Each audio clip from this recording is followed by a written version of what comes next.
사람이 마땅히 우리를 그리스도의 일꾼이요 하나님의 비밀을 맡은 자로 여길지어다. 그리고 맡은 자들에게 구할 것은 충성이니라. 아멘. 네, 우리 드보라 선교회 귀한 찬양 감사를 드립니다. 찬양이 믿는 자여 어이할꼬 하는 그런 물음이었는데요. 오늘 이 시간에 말씀을 통해서 우리 믿는 자들이 어떻게 해야 될지 그 물음에 대한 한번 답을 나누도록 그렇게 하겠습니다.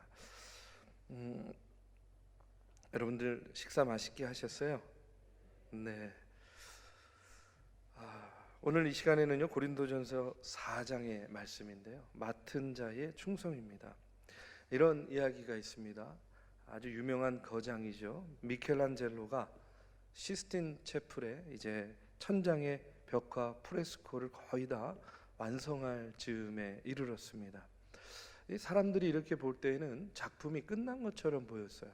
근데 아직도 그가 천장을 향해서 그 마지막 그 피니시 터치를요 계속 하고 있는 거예요.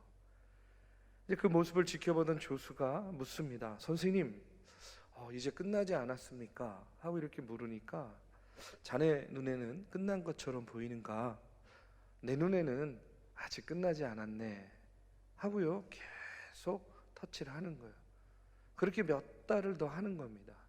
그리고서는요 이제 다 끝난 것처럼 판단이 되어서 이제 내려왔어요. 그런데 이제 그렇게 내려와 가지고요 아직도 작업 도구를 치우지 않고 이 미켈란젤로가 계속해서 천장을 계속 보면서 그 주변을 계속 이리저리 돌면서 자신이 그린 그 작품을 계속 보는 거예요. 역시 조수가 묻습니다. 선생님, 이제 정말 끝나지 않았습니까? 그때 미켈란젤로가 아주 유명한 대답을 남깁니다. 그게 뭐냐면, 내 눈에는 끝났는데 주님 보시기에는 어떨지 모르지.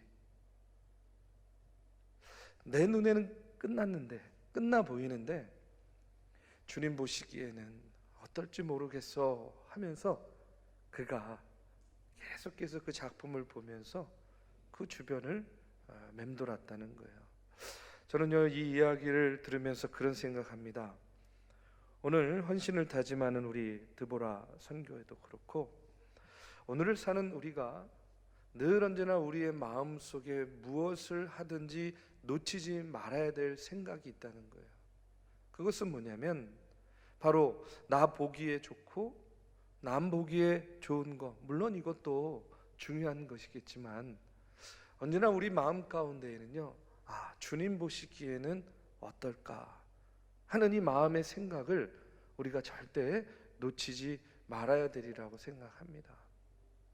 오늘 사도 바울은요 바로 그와 같은 마음을 가지고 하나님의 일을 감당합니다. 디모데후서 4장 7절에서요 바울은 이렇게 고백합니다. 내가 선한 싸움을 싸우고 나의 달려갈 길을 마치고 믿음을 지켰노라 하고 이렇게 고백을 하죠. 이 한 구절 속에 저는요 바울의 인생이 모두 담겨 있다 이렇게 생각을 합니다. 내가 선한 싸움을 싸우고 나의 달려갈 길을 마치고 믿음을 지켰다. 즉은요 바울은요 지금 자신의 그 인생의 여정을 세 마디의 구호로 우리에게 알려줘요. 그게 뭡니까? 싸웠다, 그 다음에 마쳤다, 그 다음에 지켰다. 이 세 마디예요. 저는요 저와 여러분의 삶 가운데도요 이와 같은 세 마디가 있기를 바라요. 싸웠습니다, 마쳤습니다, 지켰습니다. 여러분, 바울은요 이야기합니다. 나는 싸우는 병사처럼, 그리고 달리는 운동선수처럼, 그리고 성을 지키는 파수꾼처럼 싸웠고 달렸고 지키면서 살았습니다. 이것을 한마디로 말하면 뭐라고 표현할 수 있겠습니까? 저는요 오늘 오전 예배 때도 나눴지만 최선을 다하는 삶이다 이렇게 말씀드리고 싶어요. 싸우고 또 마치고 지켜내면서 달려온 최선을 다하는 삶이었다는 거예요. 그러면 바울은 누구를 위해서 최선을 다했습니까? 바로 주님을 위해서 최선을 다했죠. 바울은 그리스도인의 삶을 운동 경기로 비유하고 때로는 전투와도 비교를 합니다. 여러분, 운동 경기도 최선을 다하는 사람이 이길 수 있는 거 아니겠어요? 자, 비슷비슷해요. 다 최선을 다합니다. 참, 그런데 묘하죠. 그 한 끗 차이가요, 승패를 가르는 것을 보게 돼요. 또 전투도 역시 마찬가지입니다. 전투도요, 자그마한 것들에서 그 전투의 승패가 결정나는 것을 보게 돼요. 우리 인생도 마찬가지고요. 삶의 여러 부분에서 큰 것뿐만 아니라 아주 사소하고 작은 것이요, 어떨 때는요 승리를 가져다 주기도 하고, 어떨 때는요 쓰라린 패배를 가져다 주기도 한다는 거예요. 지난달에 그 평택에서 F-16 전투기가 추락한 사고가 있었습니다. 가끔 보면 비행기나 전투기가 추락하죠. 여러분, 비행기 전투기 추락하는 게 심각한 겁니다. 왜냐하면요, 그 한순간에 엄청난 인명피해도 발생하고, 그 다음에 그 손해가 얼마예요, 그렇죠? 사람도 죽고 다치지만 비행기 값이 얼마나 비쌉니까, 그렇죠? 그런데 대부분의 이런 항공기의 사고가 기체 결함으로 일어나죠. 그런데 재미있는 사실은 이 비행기 사고에 일조하는 게 있어요. 그게 뭐냐면 바로 새가 그렇대요. 새. 무슨 말이냐면 비행기 활주로에 있는 그런 새들이요, 이 비행기가 딱 이륙할 때에 그 엔진이나 프로펠러에 빨려 들어와 가지고 부딪혀 가지고요, 그것을요 추락하게 만든다는 거예요. 그것을 영어로 뭐라 그럽니까? 버드 스트라이크라 그러죠.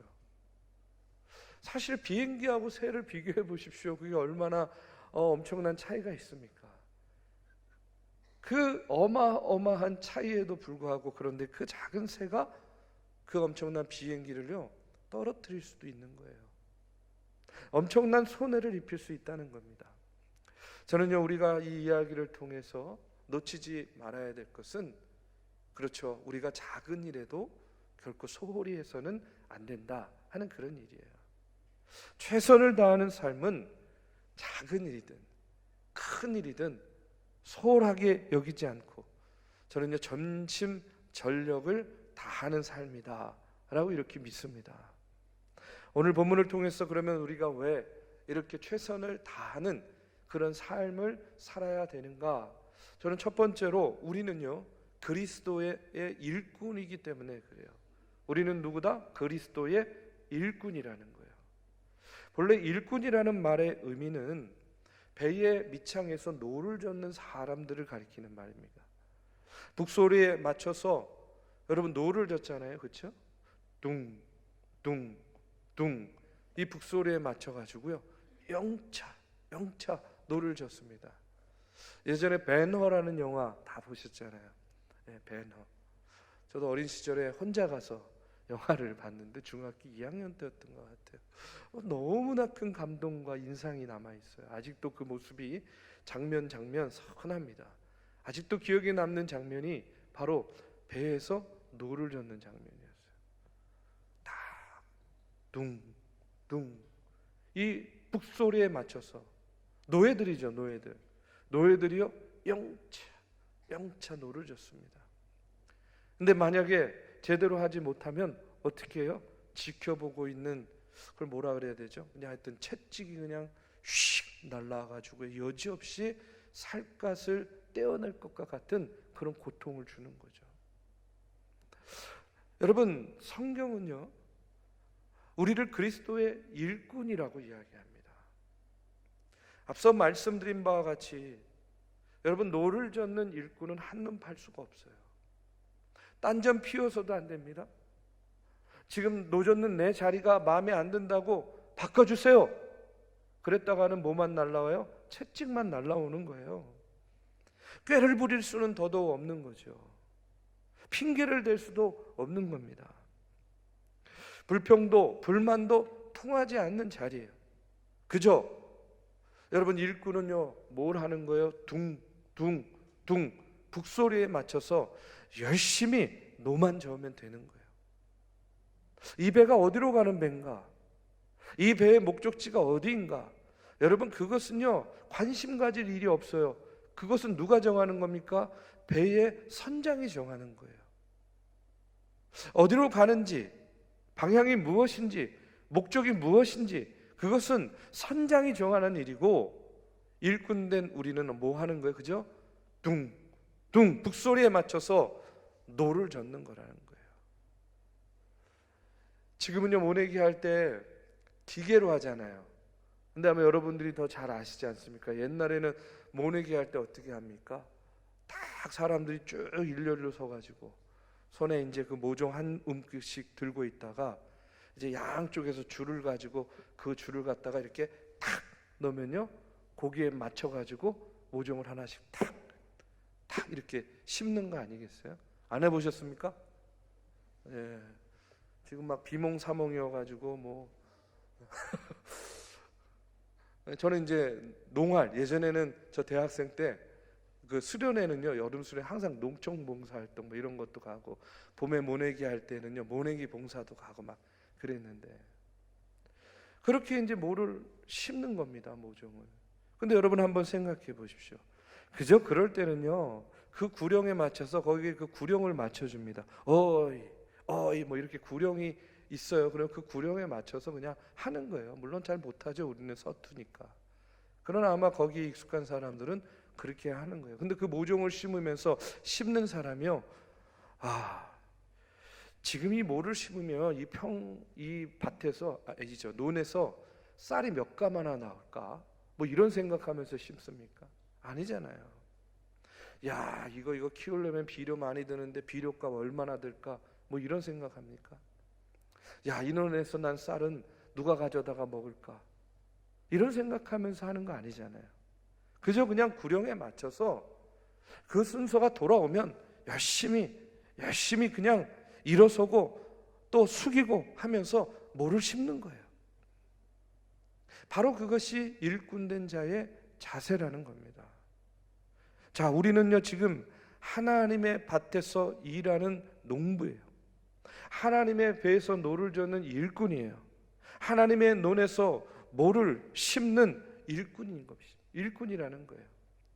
그렇기 때문에 일꾼의 할 일은 뭡니까? 열심을 다하는 것뿐이에요.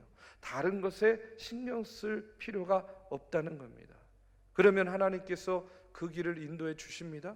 자라게 하시고요, 열매도 맺어 주시는 거예요. 그리고 추수도 누가 하시는 거예요? 하나님께서 추수하시는 거 아니겠습니까? 여러분, 다시 한번 말씀드리지만 우리가 왜 최선을 다해야 되는가? 저와 여러분은요, 그리스도의 일꾼으로 부름을 받았기 때문에 우리는 우리의 자리에서 최선을 다하는 그리스도의 일꾼들이 되어야 될 줄로 믿습니다. 두 번째로 우리가 왜 최선을 다해야 되느냐? 하나님의 비밀을 맡은 자이기 때문에 그래요. 맡은 자, 다른 말로 하면 뭡니까? 우리말로 하면 관리자라고도 할 수 있고, 신앙적인 표현으로 하면 청직이다라고 이야기할 수 있죠. 헬라어로 보면요, 오이코스노모스라는 그런 단어입니다. 이 오이코스노모스라는 단어는 어떤 의미가 있냐면 집을 관리하는 자라는 그런 뜻이에요. 여러분 생각해 보십시오. 하나님의 비밀을 맡은 자, 그 자체가 엄청난 신임이 있어야만 하나님께서 당신의 비밀을 맡기지 않겠습니까? 여러분, 집을 관리하도록 시킬 때는요, 그 집에 키를 줄 때는 어떻게 하는 거예요? 그 맡기는 자에 대한 두터운 신임이 있어야만 그 집의 키를 맡길 수 있는 거 아니겠습니까? 여러분, 모든 일꾼에는요 세 종류가 있다고 생각해요. 첫 번째는 자기 자신을 위해서 일하는 사람이 있습니다. 두 번째는요, 일을 위해서 그냥 일하는 사람이 있어요. 세 번째는요, 하나님을 위해서 일하는 사람이 있다고 믿습니다. 오늘 저와 여러분은 하나님의 비밀을 맡은 자로서 여러분 하나님을 위해서 일하는 자들이다 하는 사실을 우리가 분명히 알아야 돼요. 그러면 정말 하나님의 일꾼된 자는 어떤 사명감을 가져야 되냐면, 나는 심부름 받고 이 땅에 태어난 사람이라는 거예요. 나는 잠시 청지기의 사명을 가지고 이 자리에 있는 사람이다 라는 그 생각을 분명히 가져야 돼요. 그런 사람을 두고 뭐라고 이야기하냐면 사명적인 인간이다 이렇게 이야기합니다. 여러분, 저와 여러분은요 하나님께로부터 비밀을 맡은 자들입니다. 우리는요, 하나님의 집을 관리하도록 부름받은 사람들이에요. 그것이 저와 여러분에게 주신 하나님의 사명인 줄로 믿습니다. 여러분, 회사의 조그만 심부름꾼을 뭐라고 이야기합니까? 소사라 그러죠. 소사. 옛날 말이지만 소사. 그러면 몰래 보낸 심부름꾼은 뭐라 그래요? 밀사라 그러잖아요. 밀사. 그러면요, 하나님의 심부름꾼은 뭐라 그럴까요? 소사, 밀사. 하나님의 심부름꾼은요, 저는 천사라고 생각해요. 천사. 저와 여러분은요, 하나님께서 각자의 분량대로 사명을 주시고 직분을 주시고 하나님의 비밀을 맡은 자로 세워주시고 그 사명을 감당하라고 이 땅에 보내주신 뭐다? 천사예요. 천사. 믿으십니까? 예, 천사예요. 그렇기 때문에 어떤 분에게는 그 천사의 사명을 가지고 찬양의 사명과 그 자리를 준 거예요. 어떤 분에게는 천사의 그 사명을 가지고 가르치고 양육하는 그런 자리를 주신 거예요. 여러분, 어떤 분에게는요, 남들이 그렇게 하지 못하는 전도하는 데에 특화된 또 사명을 주셨어요. 어떤 분은요, 다른 거는 다 어렵고 힘든데 기도할 때만큼은요, 시간 가는 줄 모르게 그냥 기도가 막 술술술술 나오는 그런 기도에 사명을 주신 분들이 있어요. 이 모든 분들이요, 다 하나님의 비밀을 맡은 자로서 보냄을 받은 뭐라고요? 천사예요. 천사. 제가 천사 하니까 기억나는데, 예전에 교회에서 이제 젊은이 교회에서 설교를 딱 하잖아요. 설교를 끝내고 예배가 다 끝나고 이제 저녁에 집에 돌아오면 문자가 오는 거예요. 딱 문자가 와요. 그 문자의 내용은 이런 겁니다. 목사님, 오늘 설교 말씀을 통해서 참 큰 도전과 은혜 받았습니다. 뭐 이런 문자예요. 그런데 그 밑에 보면 대부분 자기 이름 쓰잖아요. 그렇죠? 근데요, 꼭 밑에 뭐라고 썼냐면 천사, 이렇게 숫자로 1004 이렇게 써가지고 주일날 예배 끝나면 항상 저한테 저녁에 오늘 말씀 은혜 받았다 하고요, 문자 메시지가 와요. 이야, 그 문자를 받은 다음에는요, 매주 예배를 인도할 때마다 저에게 어떤 마음이 있겠습니까?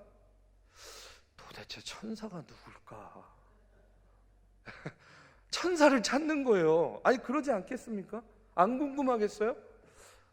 평소에 제가 나를 많이 따르고 나를 좋아하는 청년인데 제가 천사인가? 저 친구가 천사인가? 그 기분이 묘하더라고요. 여러분도 한번 해보십시오. 피차에 도움이 될 것 같아요. 예. 저는 여러분을 보면서 누가 천사인가? 천사를 찾게 되고, 여러분은요, 또 천사가 되어서 하나님의 비밀을 맡은 자로서 여러분 각자의 사명을 감당하지 않겠습니까? 여러분, 다시 한번 말씀드리지만 누가 나한테 직분을 주셨습니까? 하나님이 주신 거죠. 내가 누구의 종이고 일꾼이고 청직입니까? 바로 하나님의 종이요 청직이라는 사실이에요. 그렇기 때문에 우리가 하나님께서 맡겨주신 이 천사의 사명을 소홀히 한다는 것은 누구를 소홀히 하는 거예요? 누굴 소홀히 여기는 겁니까? 하나님을 소홀히 여기는 거죠. 무엇을 맡았든지, 그렇기 때문에 맡은 일에 최선을 다해야 되는 이유가 바로 여기에 있습니다. 하나님의 구원의 비밀, 하나님의 영원한 생명의 비밀, 천국의 비밀을 맡은 자로서 여러분, 천사의 사명을 감당하는 저와 여러분이 되기를 주님의 이름으로 축복합니다. 마지막으로 우리가 왜 최선을 다해야 되는가? 여러분, 심판이 있기 때문에 그래요. 참 두렵고 떨리는 말씀인데 심판이 있다는 거예요.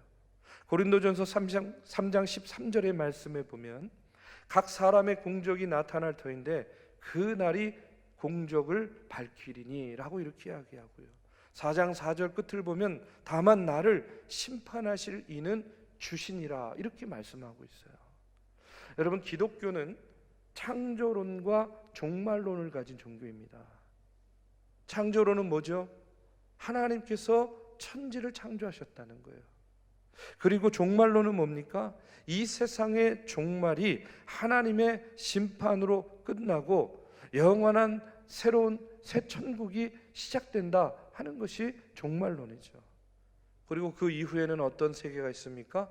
영원한 세계가 있다는 거예요. 여러분 믿으십니까? 창조도 믿고 우리는 마지막 심판과 종말도 믿어요. 그런데 러시아의 철학자 알렉산더 솔제니치는요 이렇게 이야기합니다. 반세기 전 제가 아직 어렸을 적에 나이든 어른들이 러시아에 닥쳤던 큰 재난의 원인을 다음과 같이 설명하던 것을 기억합니다. 사람들이 하나님을 잊어버렸고 바로 그 때문에 이 모든 일이 일어났습니다. 그 이후로 저는 50년 가까이 러시아 혁명의 역사를 연구했습니다. 6천만 명에 달하는 우리 민족을 삼켜버린 그 파괴적 혁명의 주 원인을 만약 간결하게 말하라고 한다면 저는 다음과 같이 설명하겠습니다. 사람들이 하나님을 잊어버렸고 그 때문에 이 모든 일이 일어났습니다. 50년이 지난 이후에도 어른들이 분석했던 그 원인과 결과와 똑같이 50년을 자기가 분석하고 연구한 결론은 뭐라고요? 사람들이 하나님을 잊어버렸기 때문에 이와 같은 재앙이 임하게 되었다 하는 그런 결론이었어요. 여러분, 솔제니친이 말한 것처럼 어쩌면 우리도 게으름과 무지, 교만함과 나태함 속에서 하나님을 잊어버리고 살 때가 얼마나 많이 있습니까? 어떤 사람이요 돼지를요 도축장으로 끌고 가는데 그 모습을 이렇게 보니까 신기하게 돼요. 이 동물들도 그런 얘기 있지 않습니까? 자기가 죽으러 가는 길은 다 안다는 거예요. 그래가지고요 막 안 가려고 막 버티고 막 이런다고 그러지 않습니까? 근데 이 사람이요 돼지를 도축장으로 몰고 가는데 이 돼지들이요 꼬리를 살랑살랑 흔들면서 그 돼지 미소 있지 않습니까? 이거 이러면서요 그 청년의 뒤를 너무나 잘 따라가더라는 거예요. 너무 이상해가지고 이제 물어본 거예요. 아니 어떻게 돼지들을 도축장으로 끌고 가는데 저렇게 돼지들이 신나게 당신을 따라갈 수 있습니까? 하고 물어보니까 이 사람이요 손을 갖다 탁 피는 거예요. 근데 그 손에 뭐가 있었냐면 콩이 있는 거예요. 콩. 그러니까 이 사람이요 돼지를 도축장으로 끌고 가면 인도해 가면서 바닥에다가 콩을 갖다 이렇게 탁탁 떨어뜨리고 가는 거예요. 그러니까 이 돼지들이요 그 콩 주워 먹는 재미 때문에 꼬리를 살랑살랑 흔들고 돼지 미소를 지으면서 그 죽으러 가는 길을 그렇게 신나게 가더라는 거예요. 뭐 때문에? 콩 때문에. 콩 먹는 재미 때문에 지금 자기가 가는 길이 어떤 길인지를 잊어버리고 있는 거예요. 느끼지도 못하는 겁니다. 인식하지도 못했다는 거예요. 그러나 그 길은 분명 어떤 길입니까? 죽음의 길, 마지막 길이었어요. 여러분, 오늘 우리가 하늘을 손으로 가린다 해가지고 하늘이 없어지지 않잖아요, 그렇죠? 마찬가지로 우리가 심판을 외면한다고 해가지고 심판이 없어지는 게 아닙니다. 심판은 더뎌 보이지만 분명히 임한다는 사실을 우리가 절대로 잊어서는 안 되는 거예요. 세상에 콩 먹는 재미 때문에. 여러분, 우리 앞에 뭐가 있다고요? 심판이 있는데 우리가 그것을 잊고 망각하면서 살면 안 된다는 거죠. 성경은요 분명히 이야기합니다. 마지막 때에 심판이 있으리라는 거예요. 그때는요 벌거벗은 것처럼 드러날 것이라는 거예요. 마지막 때에 낱낱이 드러날 때에 여러분 칭찬과 상이 있고 심판과 형벌이 있을 것이다. 여러분, 이것은 제가 말하는 것이 아니죠. 성경이 그렇게 우리에게 알려주고 있습니다. 오늘 우리는요, 오늘 말씀에 나오는 맡은 자들에게 구할 것은 뭐라고요? 충성이다 하는 이 말씀을 우리가 다시 한번 마음속 깊이 새겨야 될 줄로 믿습니다. 여러분, 일꾼과 맡은 자들에게 요구하는 자격 조건이 무엇인가? 하나님께서는요, 우리에게 무슨 학벌, 가문, 미모, 경력 이런 거 원하지 않았어요. 이런 거 요구하지 않습니다. 하나님께서 우리에게 요구하시는 것은 딱 하나예요. 충성이에요. 다른 조건들은 충성하는데 필요한 조건은 될 수 있지만 하나님께서 오늘 우리에게 요구하시는 것은 뭐냐? 충성밖에 없다라는 사실이에요. 여러분, 예수님이요 제자들을 뽑을 때, 선택할 때, 여러분 베드로 보십시오. 여러분, 베드로보다 훌륭한 사람들은 얼마나 많습니까? 학식으로 따져도, 능력으로 따져도, 신체적인 조건으로 따져도 훌륭한 사람들은 얼마나 많이 있었겠어요. 그러나 베드로를 선택했어요. 예수님께서 베드로를 선택할 때 딱 보신 거는 뭐냐면 그의 충성심이었어요. 로열티. 결국 그는요, 예수님을 위해 십자가를 지는 순교의 잔을 마신 것을 우리가 잘 알고 있지 않습니까? 바울도 마찬가지입니다. 디모데전서 1장 12절에서 바울은요 이렇게 고백해요. 나를 능하게 하신 그리스도 예수 우리 주께 내가 감사함은 나를 충성되이 여겨 내게 직분을 맡기셨기 때문이다. 내 가문 때문에, 내 학벌 때문에, 내 경험 때문이라고 말하지 않고 그저 나를 충성되이 여겨서 라고 이렇게 말씀하고 계세요. 저는 이 말씀을 묵상할 때마다 저 스스로도요 너무나 감격해요. 만약에 하나님께서 다른 외적인 조건들을 봤다고 한다면 결코 저는요 이 자리에 서 있을 수가 없었을 거라고 저는 생각해요.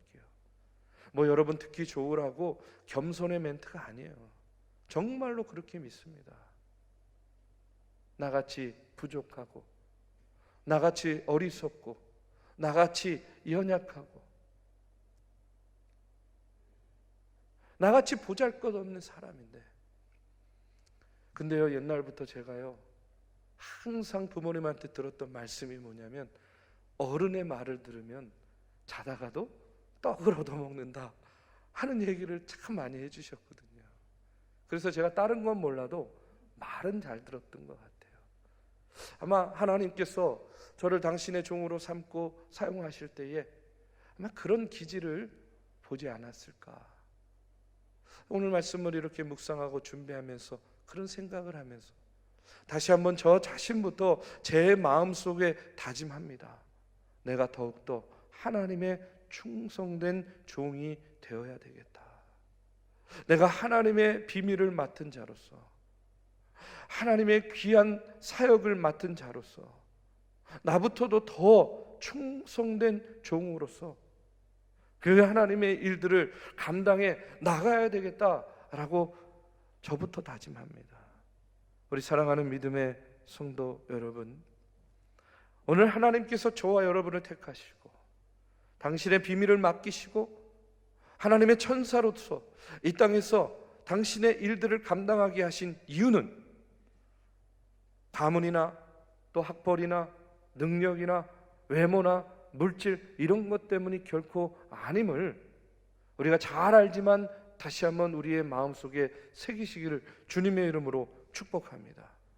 그저 하나님이 맡기신 일에 최선을 다하고 그저 내가 맡은 일에 최선을 다하면 지금 이 순간 내가 하나님 앞에 서 있는 것조차 그저 감사할 따름이고, 그러기 때문에 믿음으로 최선을 다하는 그런 삶을 살 수 있으리라고 믿습니다.